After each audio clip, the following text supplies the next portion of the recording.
So I'm going to be talking about LOL Lab. That's Laugh Out Loud Laboratory, not Love Laboratory, not chemsex. So, and I've been telling people I'm going to do Machu Picchu all week. So, but I'm not. I'm going to try and do this. So anyway, what am I going to talk about? It's a quick story. So, who's the scientists among us have been at parties and was speaking to an attractive woman, and they said, "What do you do?" And you say, "Oh, I do stochastic asymptotics." And the best I can get out of that situation, like when I get lucky, I just haven't been punched in the face, basically. So, but the point is here is they think scientists are boring, and what can we do to say we're not boring? So here's some examples of how hilarious we are. So.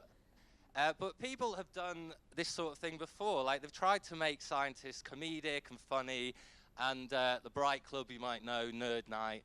But we wanted to do this as well. We wanted to put on a comedy night where we're telling the public how interesting and hilarious we actually are. But what's actually different? So we decided that we were going to put a twist on this.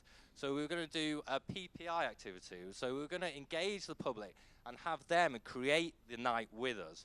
So we got a BRC grant to do this from the Biomedical Research Council, and this was in order to pay for a comedian, a guy who runs workshops, so that he could do a workshop for us. So we got the money, we needed a name. This was my first attempt, Pub Lab, which I still like. Could be public, it meant public house, it's like a bar, but they didn't like it. So I did this one. That photo is the very first photo you get if you Google LOL in Google. So then this is my next attempt. So I said I want a nerdy clown for LOL Lab. So this is what I did on the left. This is what a Polish guy on Fiverr did on the right. And that's what we eventually went for. I said I want a clown with science like exploding from his head. The biggest sticking point here was we were arguing a lot about the calculator. So then we wanted to recruit people for this. So how do we do this? So we used one of these Qualtrics things. We wanted members of the public, local members of the public. We had different ways of recruiting and posters for the researchers and for the members of the public. So we had a little app and things like this. So then once we'd recruited people, then we ran the workshop. This is fast. And we ran the workshop. Oh, and well, whatever, there was a workshop. Yeah, it was great. So these are members of the public. Look how much fun they're having. Just breathe. Okay, and then, so the guy, David, he's the guy that ran them. It was fantastic. We did 3 of these. They were about 2 hours each in the evening. And it kind of turned into, it started off where we did some of the skills of being a comedian, coming up with jokes, how to hold yourself. And clearly, I've done this course. And then it turned into a bit of an X Factor, and they were all like Simon Cowells, and it was a bit, they were mean, those members of the public. So we wanted to promote the thing. So we got included a few times on the Imperial podcast. This is a young girl who was at college who was involved in LOL Labs, which is great. We also use social media, so we set up a Facebook page and Twitter. That's about the extent of my social media skills. And we had profiles of the scientists every day on the Facebook page and other stuff that someone else involved did. And then we also had we advertised on the screens around campus. So we kind of tried to be a bit more creative. So we went into like GP, we went into GPs, we went into Tesco's, we went into cafes. We really wanted to just get a broad spread of people coming to the event. Where was the event? So we went for the Canal Cafe Theatres. This is actually where they have the News Review, which is a famous comedy thing that's been going on for years. And so it was a really fantastic place to have an event like this. It was important to have it in like a bona fide comedy venue and not have it in a lecture theatre. Here we are, there was the empty stage. These are the actual scientists on the stage. So there was 5 of us who eventually from the workshop then went on and performed. That's me on the right-hand side. You can watch these at your leisure if you like, or not. And then, oh God, okay, oh yeah. And that's not all. So like an infomercial, it didn't stop there. So we also did, the sets which we performed at LOL Lab at the Canal Cafe Theatre, we also did it at Imperial Festival in a tent. It was a bit like sort of a wedding do in the end.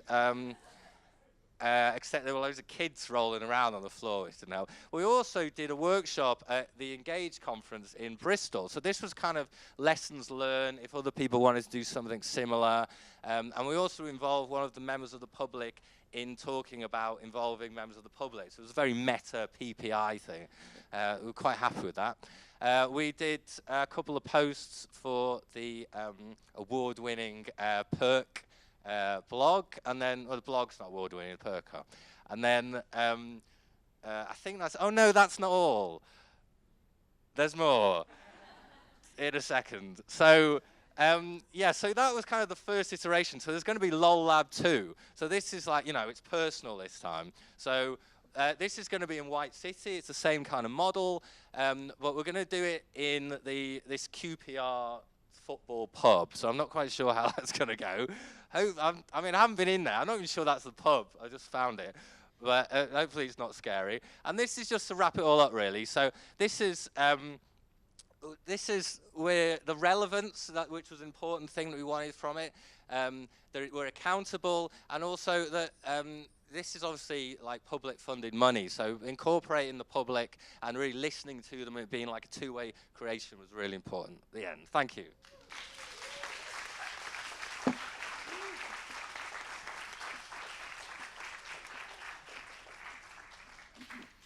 Fantastic, Nathan. Who could ever have imagined it would turn out so well? And it's a...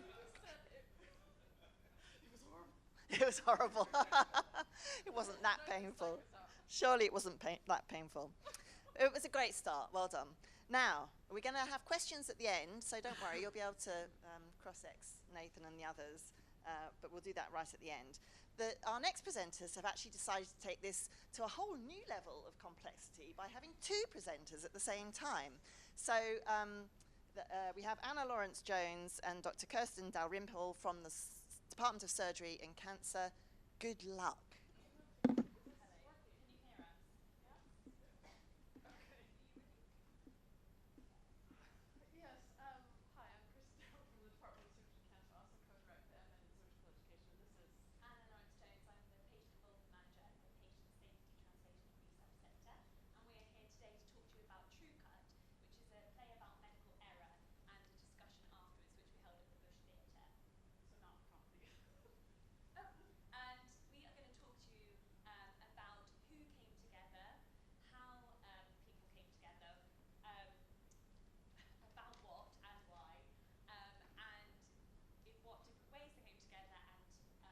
Learned from it and how we're taking it forward. So this is Steph Archer. She's a patient safety researcher, and she suggested that we should collaborate across our different departments because of our shared interests in medical error, training, and patient safety. A very important man, David Alderson, he is the playwright, and he is an alumni of Kirsten's Masters.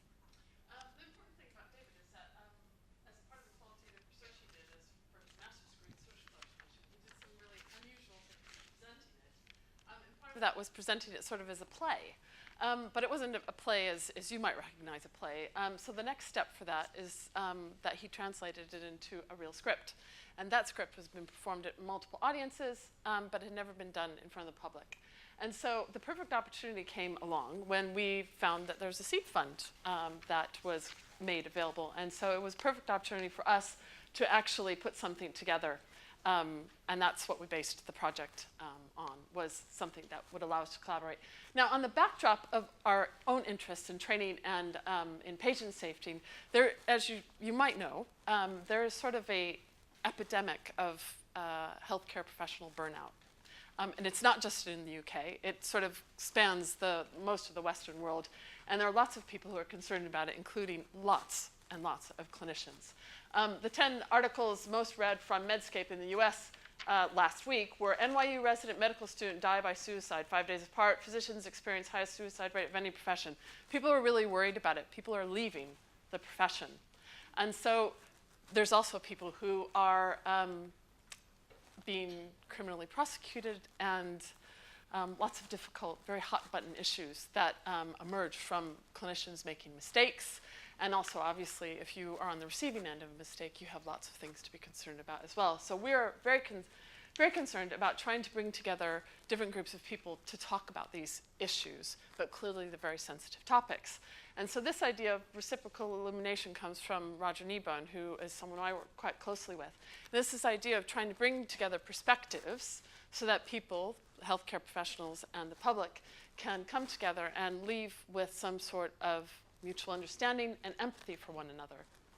So some of the people we worked with were 2 community members from the White City area, including Kumaran here, who really worked with us throughout the whole project and were key to making some of our decisions, including changing some of the language of the play so it was more accessible, and also suggesting that the play should be free to attend. So using art to bring the surgical theatre to the actual theatre, and allowing people to be a fly on the wall to see worlds that they otherwise wouldn't have seen. So we had real professional actors performing the play with no costumes, no props, and it really meant that you would listen to the words of the script, which was quite emotional. And the way we ensure we had the right audience in the room, we advertise it to healthcare professionals as well as to community members. And our community members helped us make this flyer and flyed it around their areas, and Priya Palan also advertised it in the White City newsletter. So the space was really, really important, and we looked at various university free spaces or theatres, and actually felt university buildings were a bit stuffy and not very welcoming, no offence. And the Bush Theatre really had the right ethos, was right opposite the station, and was a place that people wanted to visit. But we did have to pay for it. And creating the right space, so we actually didn't have any tiered audience. It was a flat room. The panel were dotted around the audience rather than on a stage, and this really helped to create a flat hierarchy and reduce the sort of power dynamic. So we made a professional program which was professionally designed and printed, and again that added to the professional feel of the evening, and it was a takeaway that people could then look up who to contact about certain things, further reading, so they could take what they learned from the evening and carry on. Another thing that we did, sort of as an add-on, and just because we hadn't spent enough money yet that we didn't have, was we got some drinks and nibbles for the end so that people could carry on the conversations that they were having after the performance into sort of more and more intimate space, so people could actually come up to individuals, and they did in quite significant numbers. And they said things very much about what they thought about the play, but they also brought their own experiences to it as well, excuse me. Part of that was what we measured as the impact of the experience they had. So people identified quite a lot with the issues that they saw in the play, and I think sort of left with a heightened sense of empathy for the people who they saw portrayed in it. A takeaway that we had from this was that we also produced some videos. We produced a video sort of about a story about the project and got reflections from different people who had participated in it, including the community members, people from the audience. We had some medical students come. That's been posted on the PSTRC website. And all of this was used in ways that we could sort of show what we had done, and this helped us sort of promote the play and get new invitations to have it performed in new venues, including in the Imperial Festival and also in Amsterdam at the Quality and Safety Forum. And I think in the end, we had a huge number of people involved in this. So not just people from the community, but people who could help us with different aspects of public engagement. But we got increasing numbers of clinicians involved within it, taking part in the discussions that we were having with the public. And that was hugely valued by people who attended. And it was a huge opportunity for us to actually get to know each other and to find new things that we could collaborate on. So thank you.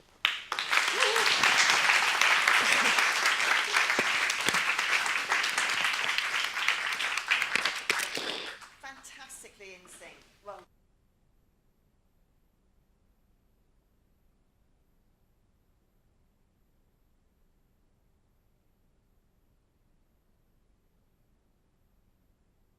Roberto has actually brought a prop with him.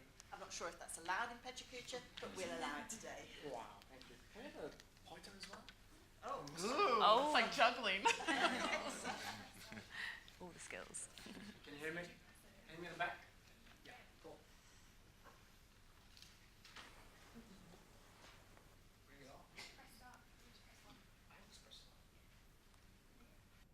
you're lucky enough to spend a clear night in the South Downs National Park Dark Sky Reserve, this is what you'll see, the spectacle of the night sky above you, the Milky Way streaking through the vault of the sky. Unfortunately, most of us never experience anything like that because, of course, we live in cities, in a densely built environment where light pollution means we actually can't see the sky at night, and therefore our connection to the universe is severed. We have technology today that helps us understand the universe in completely different ways, and so even patches of the sky that appear completely irrelevant when looked at with the naked eye, so for example, this little square that you can see here, when looked at with the most powerful technology that we have at our disposal today, the Hubble Space Telescope, are actually revealed to be teeming with thousands of galaxies, each of which contains billions of stars. But this is as a perverse effect that those far recesses of the universe appear even more removed from our everyday life. So the objective of my Hands-on Universe program is to try and bring this, the realm of cosmology, the Big Bang, black holes, dark matter, all the intangibles and invisible things that are out there, back to the human scale, to lower barriers to accessibility and get everybody to engage. And the way I chose to do that was through the medium of food, by using something that we're all familiar with, and for example, bringing fruits and vegetables into schools to scale with the planets of the solar system to get the kids to play around with things that they hopefully know, lettuces, maybe not, and to build the solar system in a hands-on fashion, and that cements the things that they are supposed to learn and gives them a playful, engaging way of doing that. Or by building a model of the expansion of the universe using focaccia dough with olives standing in for galaxies, and then talking about how the Hubble expansion is represented in a scientifically accurate way in this metaphor that's also delicious focaccia if you bake it for 20 minutes at 220 degrees at the end. So over the years, I took this notion of using food as a fun, engaging metaphor for cosmology in various places, but I realized at some point I needed to bring in the prose. And that's when I teamed up with a team of chefs of kitchen theory, in particular with Joseph Youssef, who are focused on multisensorial dining experiences. And so that took the game to a completely different level, thanks to their expertise and their capability of actually creating real culinary inventions. And so our project, G-Astronomy, is about creating metaphors for cosmology and astrophysics that are scientifically accurate and yet fun, engaging, and multisensorial in a way to engage people who are perhaps not traditionally into astronomy as such. And so we started the Science Museum by creating an orrery, a solar system made of edible jellified spheres, and a delicious asteroid belt made of chocolate crumble. The public could also create their own planets and eat them there and then, with splattering water all around, which was very nice. And then we went on to do more abstract things like, for example, considering the timeline of the universe from the Big Bang to today, where the primordial plasma is followed by the dark ages, the first stars, and the galaxies. And we translated this into, what else? A cocktail served in a martini glass that symbolizes the expansion of the universe, with the bottom made of plasma, that's to say smoked mango, the reminiscent of the hot beginnings of the universe, coconut Malibu to cleanse your palate, and then coconut water at the top when the first stars give way to the transparent universe. It went down very well, believe me. And then we venture into the more speculative realms of cosmology, the multiverse, the idea that physical reality is made of a collection of universes, of which ours is but one of the many possible bubbles, one that's made of a special set of ingredients, 5% normal matter, 25% dark matter, 70% dark energy, a finely tuned special universe. And we symbolize all the different parts of the multiverse by chocolate praline, so that we had some that were, of course, closed, empty, and some that were finely balanced with chocolate ganache and coffee and mango in them to symbolize our Goldilocks universe. And our current challenge, or our last challenge, was to take this to a next level, to take away the visual representation aspect altogether and to take it to an audience of people with visual impairment, people who do not have access to the visual clues that we're all familiar with, making astronomy a multisensorial project. So I teamed up with the Dyson School of Engineering and the Royal National Institute for Blind People to devise a workshop that would work on a multisensorial level, but without any need for visual interaction, of course. And so we 3D printed these globes that are also cup holders, so you can experience the cosmic microwave background data. That's a baby universe printed to scale in a tactorial fashion with a cup inside where you can put the plasma or the representation of the plasma of the universe. And exclusively today, I'm giving out one of those, this one here, to the first of you who's going to tweet me a picture of this talk. And you got less than 20 seconds to do it. Now, get on your phones. We took this idea to a workshop with about 30 people with visual impairment, and to get feedback and help us develop the concept further for this audience, but for all the audiences as well. And the feedback has been really humbling. It's been a fantastic experience to try and bring those ideas to people who do not have access to astronomy as we traditionally understand it. So this is best conveyed, perhaps, in their own words. The star of the show for me was the baby universe, really. I cannot stop thinking about it. It was so good. I guess for the first time ever, I had more than just some of these descriptions by words. You can always add more elements to it to make it a really, really multi-sensual experience even more. But yeah, I mean, it's definitely something you should take forward. Until you have some sort of sensory experience of it, it completely changes your perspective. So it was actually kind of, in a way, life-changing. This, in a nutshell, is why I do public engagement. These moments are invaluable. And so this is but the first step on our G-astronomy journey to devise an entire multisensorial dining experience around cosmology and astrophysics, and to bring the cosmos on the tip of your tongue. Thank you.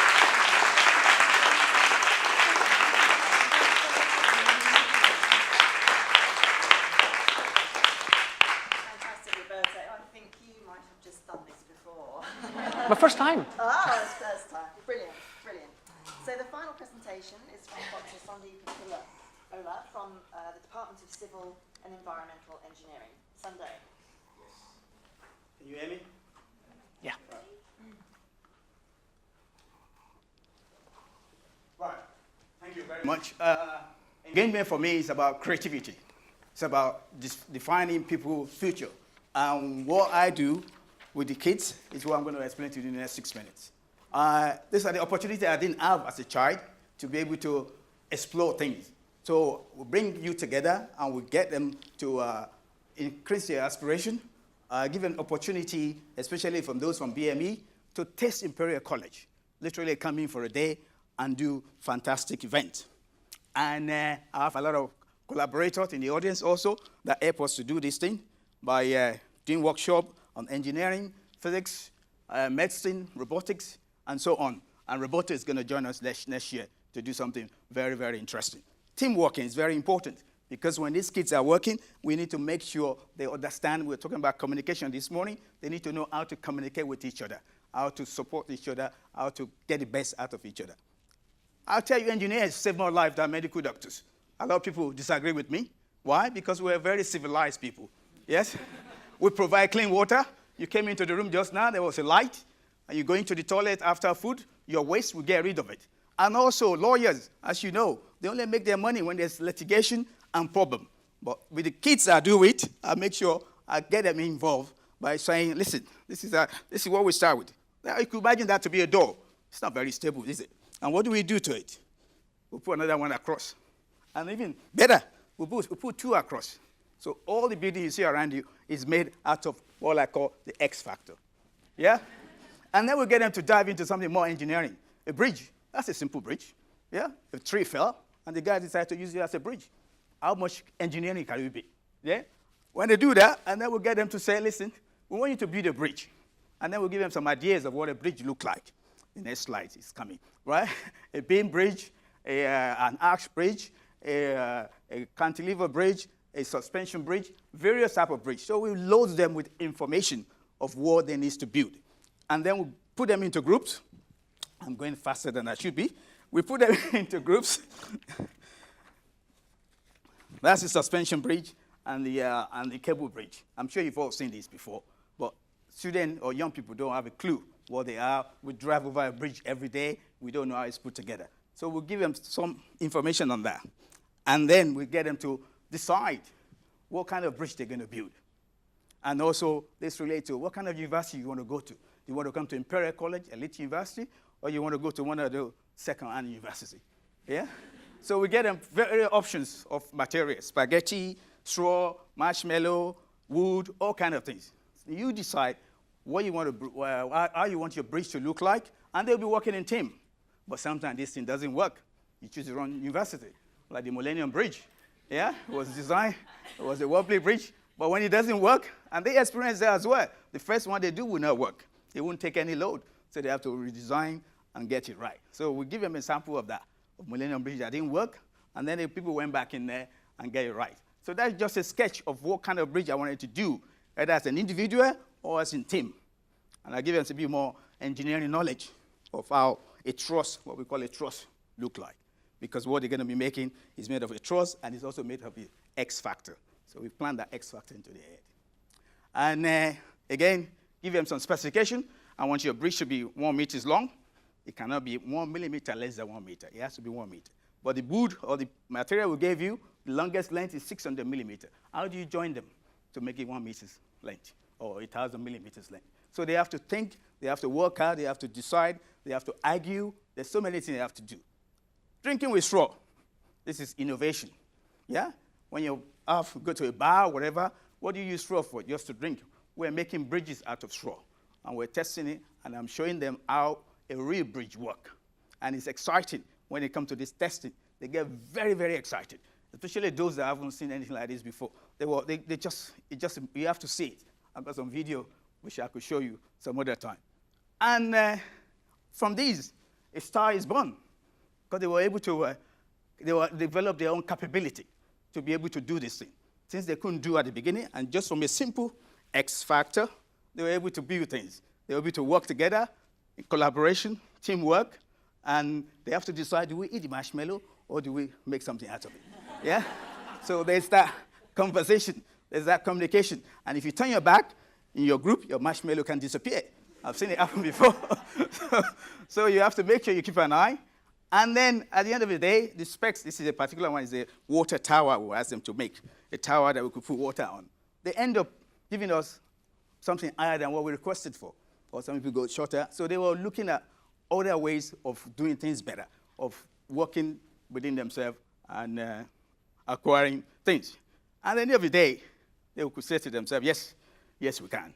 Because, within an hour and a half, we've gone from a novice, not knowing anything, and with Dr. P, call me Dr. P, Dr. P X Factor, we're able to build things. And they're very, very proud of that. So the view of enterprises starts to come out of them, because they will have to now compete with each other to say, listen, our bridge took more load than yours. And we don't stop there. We bring people that have done it. It doesn't have to be in engineering, so come and talk to them. So you get Professor Sarah Rankin there, Professor Winston there, and one of my colleagues in physics, Paul Brown. We get them to tell their own experience, where they were 35 years ago. Well, after that, we thought, wait a minute, this is getting very interesting. We're getting a lot of students interested in engineering, science, and medicine. Let's take it abroad. Let's transfer it. We always love technology transfer, so that other people could do it. So we move into Jamaica, Ghana, Nigeria. I've been traveling quite a lot. So we're able to inspire children that way. And it doesn't just stop there. 2006, Sir Richard Syke came to one of the workshops, and he was able to make a spaghetti and marshmallow tower. So that's what that picture on the left was. And again, it doesn't stop there. Prince Philip also came to one of our sites, and he was inspired by the kind of things we were doing with our students.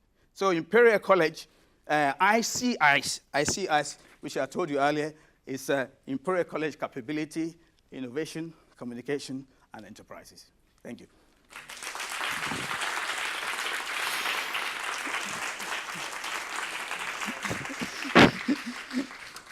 Fantastic Sunday. I'm not doing that again. High-speed, high-octane presentation. Can I invite all the speakers back up, because we've got an opportunity now to ask them something. And what is interesting to me is this perhaps recurring theme of food and edibles. Yes, yes, yes. Maybe it's our own unique Imperial College engagement strategy. Any questions, please, from the audience? Laura. I could probably talk quite loud. I just got a question about the Laugh Out Loud lab. Yep. I just kind of wanted to know like what the public has actually got out of being part of it. Like what was the outcome for them and the benefit? So yeah, so we did the sort of, you know, you're probably all better than me, the evaluation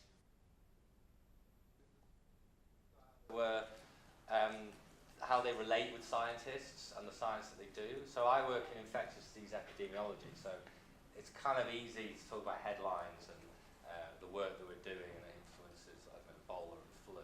But it's really about like how this abstract stuff that happens at Imperial, which is actually, you know, in the heart of their communities, and these scientists that come and go, and you know, White City is a great example of this, and like the people in the community get an idea of actually who are these people that are working here, and what are they doing, and how does that affect my life? So a lot of it was about infectious diseases, and sort of the impact when they watch the news, like the impact the science has on like policy and making the decisions. I mean, healthcare is an obvious one because I work on that, but how we influence the decisions which affect their lives, basically.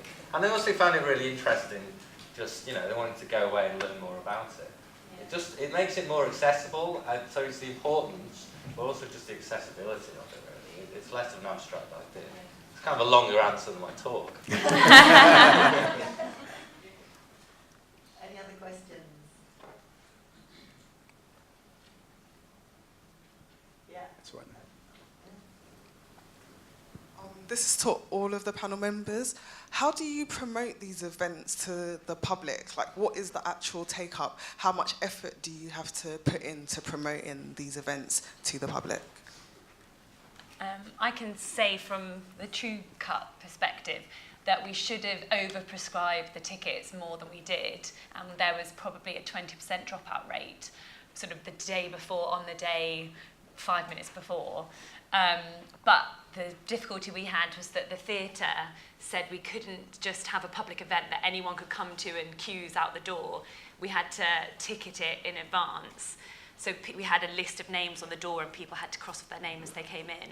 So I think that was one of the sort of difficulties. And we did get advice from Vicky and the societal engagement team that it's standard that free events, at least, was it 30% or 50% the dropout normally? Anywhere in between, depending on what the event is. Yeah, so I think we could have advertised more. Actually, we were oversubscribed. I think it wasn't so much that there wasn't interest, it's that we turned people away, not appreciating how many people would not show up. Well, when we first started, we approached schools that won't normally encourage students to apply to Imperial College. That was the first thing we did, to try and get them to come and spend a day here and see what we do, to encourage them to apply. Because if you don't apply, you will not get in. So that's where we started. But now we make it a little bit bigger, just within the 1 kilometers or whatever of Imperial College. It could be any part of London or Southeast, really. Yeah. Also, if you work with big organizations, Cheltenham Festival or any other festival here at Imperial, they take care of it, of course, and so you can just walk in and it's sold out and it's going to be full, effectively. But if you're doing your own thing, if you're targeting a specific audience, like, for example, the G-Astronomy for people with visual impairment was, then it worked for us because we were partnering with the Royal National Institute for the Blind, and so they helped us promote it to their members, and they signed them up, etc. Of course, we had to be mindful of accessibility issues and so on and so forth, and it worked because we were working with an organization who has got good links with the community that you're trying to work with. So having somebody who works with the audience that you want to engage is key, I think. Sarah got me to do some work with autistic children last year, or not children, youth, actually, I should say.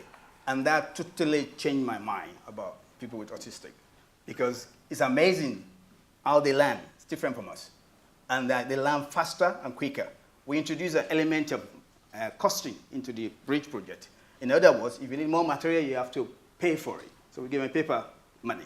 And I will go to this group and say, listen, I've got some, I need some money from you guys. Sunday, we don't. We've got enough material. And I went back to them second time, third time. They said, Dr. P, if you come back next time, we're going to pay you to stay away from us. So, amazing. There's a question there. Hi, thank you. I think you all did a fantastic job today. Part of my job is to get scientists involved and engaged with patients and members of the public. As researchers yourself, how do you think we are best to approach people? What would really motivate people to, I guess, embark on this and understand that it is a meaningful experience and worth the time?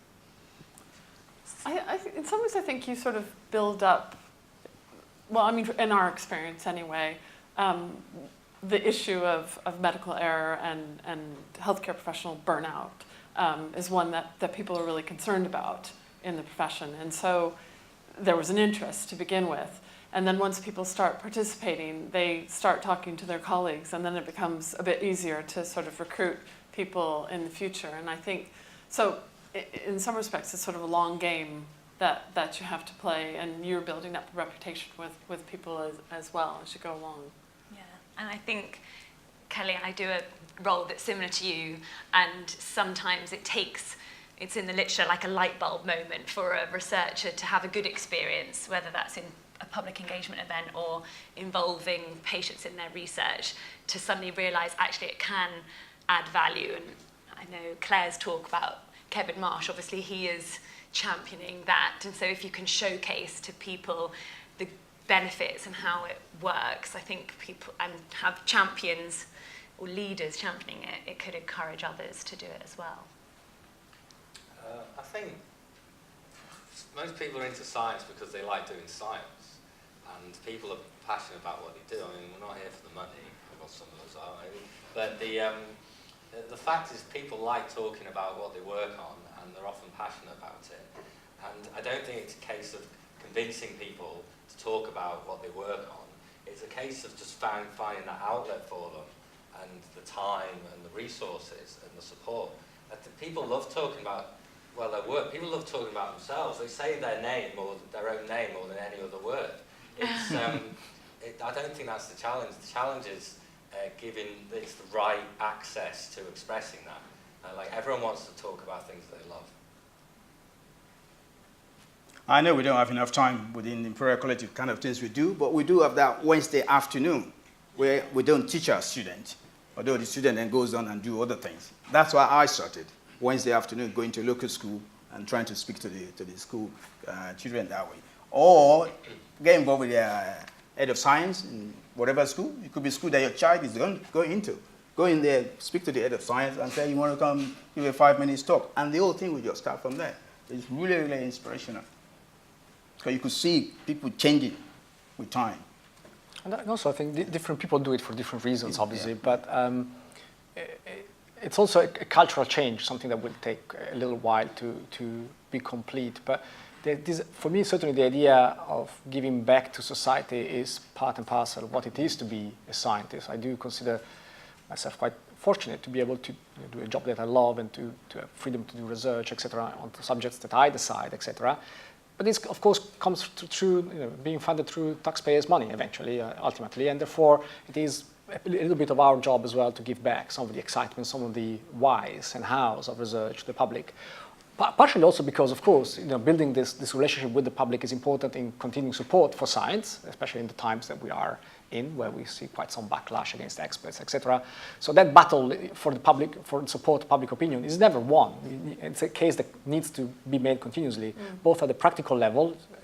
Why should the public support, the public purse support fundamental research, for example, the kind that I do, perhaps differently for colleagues who engage in more applied or biomedical research, etc. The connection is easier perhaps to make for the public. But fundamental research, why do we need to talk about the Big Bang? Why do we need to research black holes, etc.? So there's a case there, but also really at the moral, ethical level, as a way of giving back, I think. I think also something that Claire said earlier about this and I think it resonates in healthcare as well, is this decline, or this perceived decline in trust between the public and the professions and experts and that sort of thing. And it's about, I mean, for me, a lot of what was really tremendous about what we were able to do was sort of trying to humanize healthcare professionals. And I guess in some respects, some of the things that all of us are doing is about humanizing scientists to try, and that's part of the whole, reciprocity in relationships between different groups of people.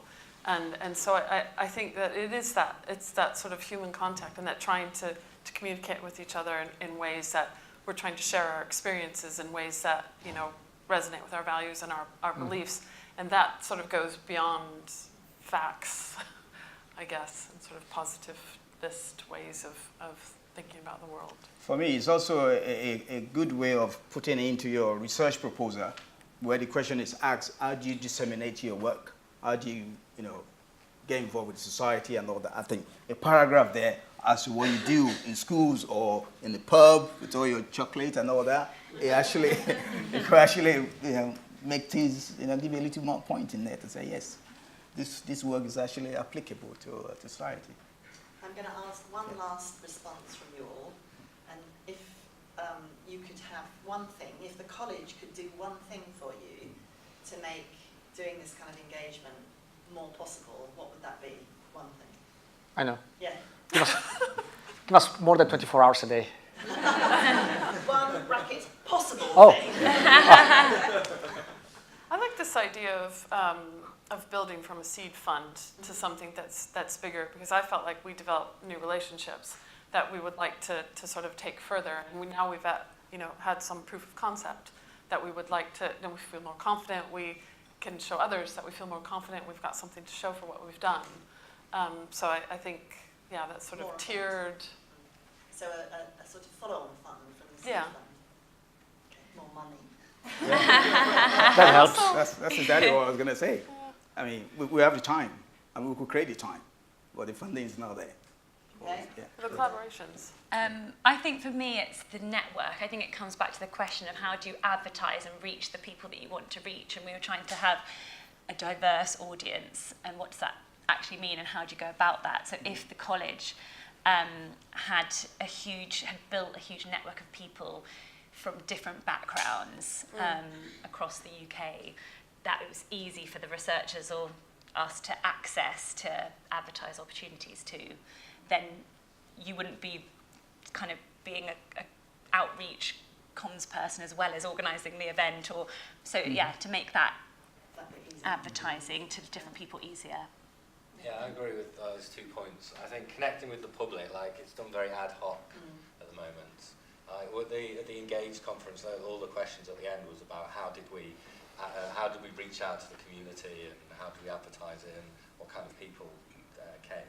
And then the other thing is, I think, about the collaborations. So often it's like we're talking about with the chefs and the scientists, being able to bring two very different groups together is really useful. So some mechanism for doing that, not necessarily food, but something else.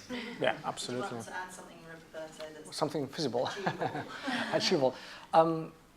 And I think it's a. So maybe it is possible to do more than 24 hours a day. Oh, we can slow down the Earth rotation, of course. Yes.